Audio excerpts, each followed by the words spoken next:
Good morning, my name is Lorrie. Welcome to my channel. We are quilters. Today is Miscellaneous Monday, and this is as miscellaneous as it gets. Today's beneficiary of my work is my great niece Sadie. She has a fancy, swanky Barbie house that she got for Christmas, and she needs some accessories. So I have my model Barbie here, and she's going to help me out make some accessories. So let me sit her aside. First thing I'm going to do, Barbie has beds in her fancy house, and I don't know the names of her dolls, but she names all of her dolls something special, and she remembers all those names. First thing I'm going to make, I'm using this scrap of chenille that came from a bedspread at my grandmother's house, and my sister loved my grandmother, and she has things that honors our grandmother in her house. So this will be a special little Barbie house pillow when I explain to my sister. So I'm going to make a pillow for on the bed, just a simple fold it over, sew straight lines, stuff it with some fluff, and then there will be a pillow for the Barbie. Let me do that very quickly, and I'll be right back.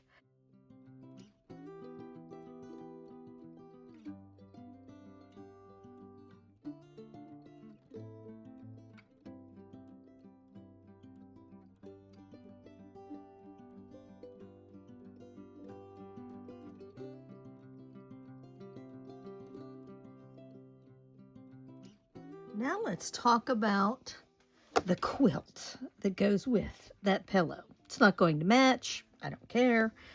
You saw on Friday that I made the first of these practice stars. Well, this practice star is going into the quilt.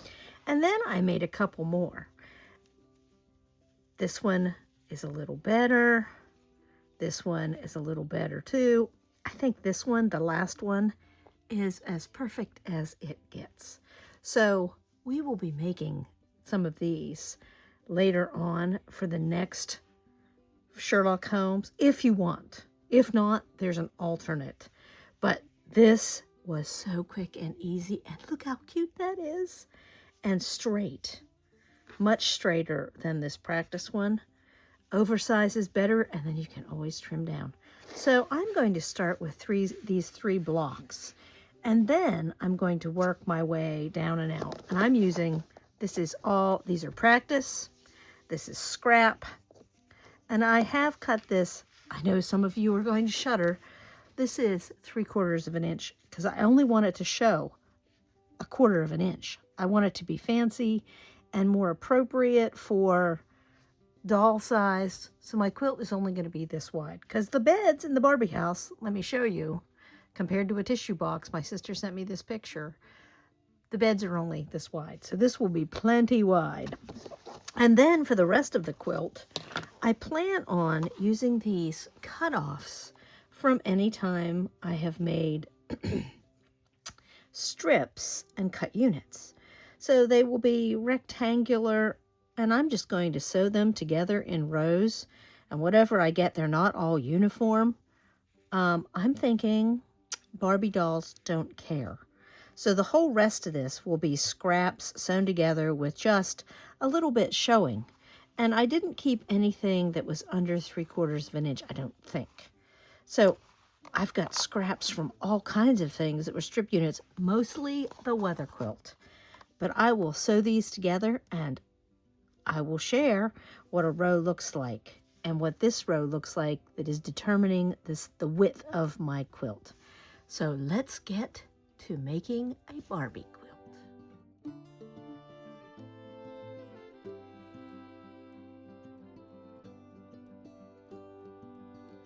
Now, because this has so many small pieces and edges, I am going to add this around it.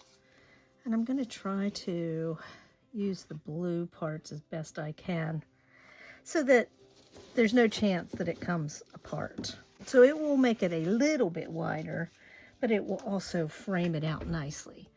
So let me do that, and I am going to add some of these pieces together to make the long, thin patches. Let me get I am framing this out. Let me talk about when this is such small, close piecing. I am using I know some people hate the term scant 1/4 inch, and it's more like over 1/8 of an inch, so that there is room for seam allowances.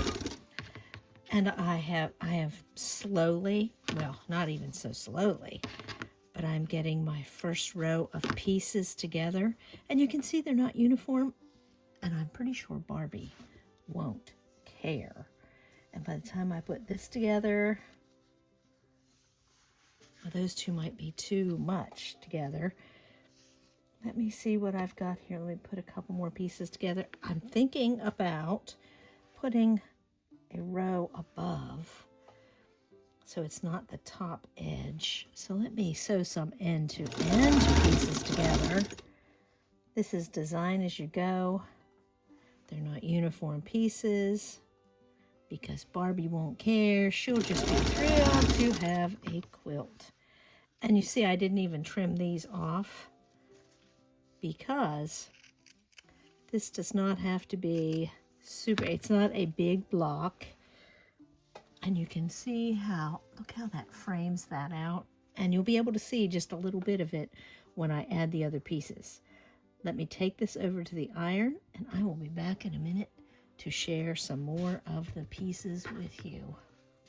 I've put some things through, and this row, when it's ironed out, it might be a little bit bigger, but that's close enough as long as it's bigger, not smaller.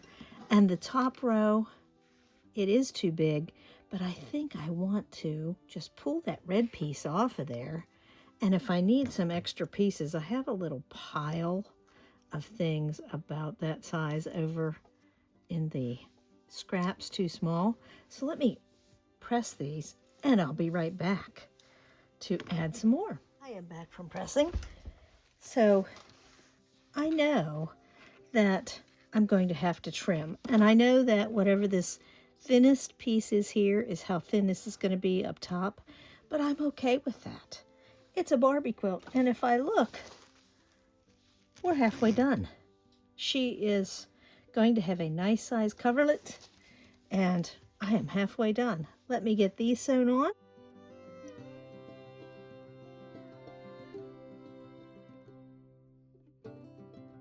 I just came back from the cutting mat, and I did square up this top. That's going to be so cute because it's going to be so nice and thin, just like this at the very top. And I squared this side. This side is missing some.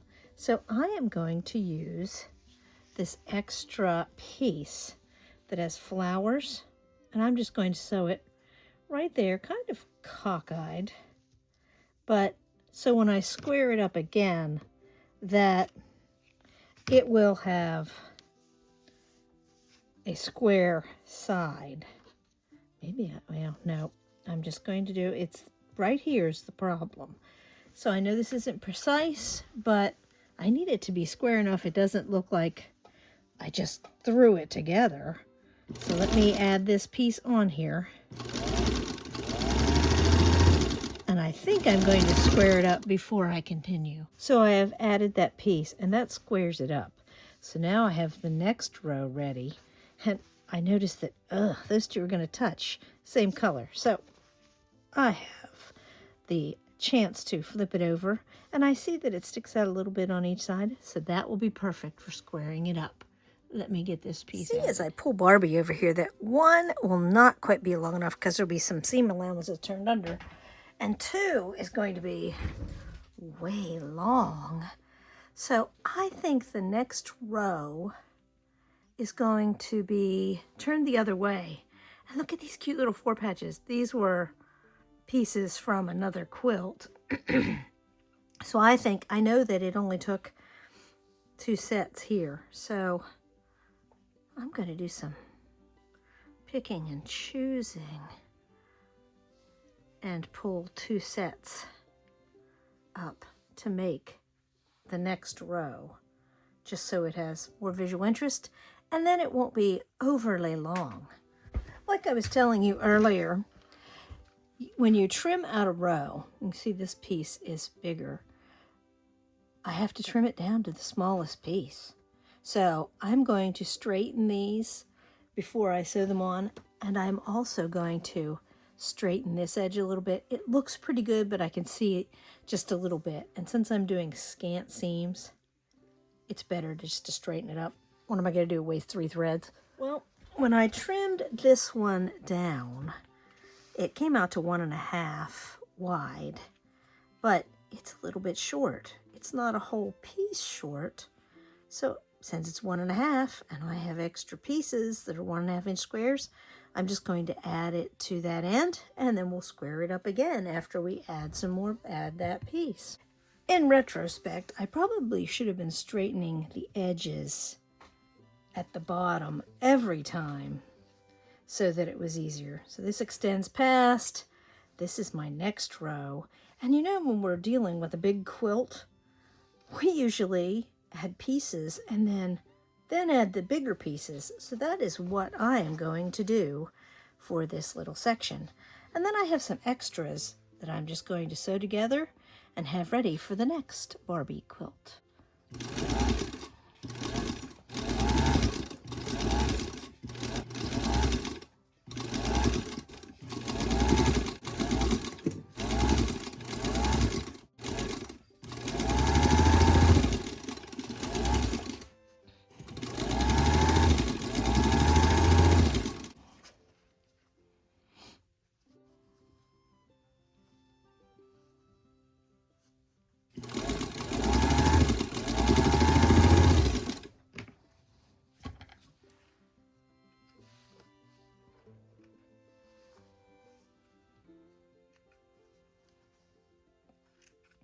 Do one last test fit, make sure it covers her up.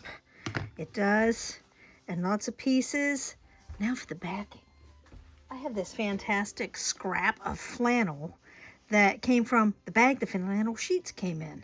So I am going to iron a piece flat, and we are going to just put that right on. Doing a pillowcase where I sew them right sides together, and you notice I left extra along the edge. I will trim that off after I sew it together, and I will leave an opening to turn it, and then I will talk about how the layers are going to be held together.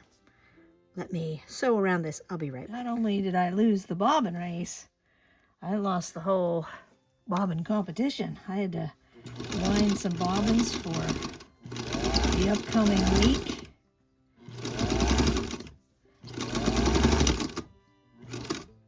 I'm having a fight with my thread keeper over there. It's driving me crazy. Oh, almost done. Last side.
Let me get this off the machine. Now before I turn it, I want to trim all this excess flannel away. I say all this like it's a huge amount, but it is not. I'm just going to trim it right to the quilt. I thought about for a moment, turning this over like you would on a quilt to make the backing, the binding. And then I thought, why would I do this for such a scrappy little project and then have to sew it by hand. Or no, this is crazy enough as it is. It doesn't need to be crazier. It's just meant to be something fun to give as a gift. It's not going to see hard use. Okay, let's get rid of that. Time to turn it inside out. I'm going to, because this corner is so small, I am not going to trim those corners. It'll probably be a mistake. I'll probably be sorry, but the far corner is what I'm going to shove out there first. So it's easiest to flip it inside out. I'm not going to be too rough, even though I did backstitch at the edges of the opening, just because I knew it was going to get a little bit of rough and tumble. And like any other project, there's little threads everywhere. I do not, for some reason, have a chopstick back here. I know I possess some, but I don't know where they are. So, because the point of my scissors is rounded, I'm going to use that point of my scissors against my better judgment. But I'm not going to be really rough with it. I'm going to be very gentle. Those stars look fantastic, don't they? So cute. I never thought I'd be able to make a star that small, but it really was very easy. Nice little poke here, poke, poke, poke. And I could pull that out with a stiletto. And I'm going to go give it a press. Then we're going to pin this, and to sew this shut, I'm just going to make it part of the top stitching. Be back in just one to stitch around, and you'll see that I have pins there so that I know that's where my opening is. It's all ironed, and it's cute. So now I'm just going to top stitch, and then I think I'm going to stitch across the rows, and that's all the quilting it will need to look like a quilt.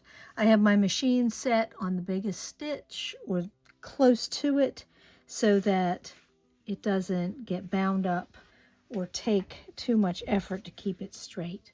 So let me get this done and I will show you my finished product. There it is, folks. That's what we have for this week. A Barbie patchwork quilt, and she has her pillow made from chenille. This is going to Sadie's big, beautiful Barbie house. Hope you enjoyed this little play session. This is very freeing. I didn't have to match seams. I didn't have to do anything. The hardest part was the little stars, and they are super, super easy. We will have a tutorial on this. It is using the have you got a minute method to make the flying geese. I do have some scraps that I sewed together thinking I was going to need more. This one is the right width or very close to it. So I have the next, and there's one on the machine that I need to take off. I have the next 3 rows ready for yet another one once I accumulate a few more of these scraps. So, hope you enjoyed. See you on Wednesday.